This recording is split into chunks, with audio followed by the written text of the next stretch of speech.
இன்றைக்கி ஒரு சின்ன ஆரி டிப் பார்க்கலாம் வாங்க. இப்போ இந்த ப்ளவுஸ் பீஸில் வந்து நெக் டிசைன் போட்டாச்சு. ஓகேங்களா, ஸ்லீவ் வந்து இங்கே போட்டிருக்கேன். ஸோ இது வந்து இந்த ஃப்ரேமில் ஃபிக்ஸ் பண்ண முடியாது. அதனால எக்ஸ்ட்ரா ஒரு கிளாத்து, ஒரு ப்ளவுஸ் பிட் அந்த மாதிரி எக்ஸ்ட்ரா வாங்கிட்டு, இல்லை வேறு ஏதாவது கிளாத் இருந்தாலும் யூஸ் பண்ணிக்கலாம். இந்த மாதிரி வச்சுட்டு ஸ்டிச் பண்ணிட்டேன். நார்மலாக ஒரு ஸ்டிச் போட்டாலே போதும்.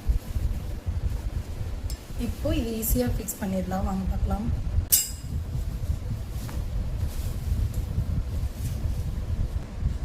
ஸோ இந்த சைடுக்கும் வந்துட்டு கிளாத் பத்தாமல் தான் இருக்குது கொஞ்சமாக, அதனால இங்கேயும் வந்து அட்டாச் பண்ணிட்டேன். ஸோ பார்த்திங்கன்னா தெரியும், இங்கே ரெண்டு சைடுமே அட்டாச் பண்ணியிருக்கேன். இப்போ சென்டராக ஃபிக்ஸ் பண்ணிட்டு கிளிப் போட்டுடலாம்.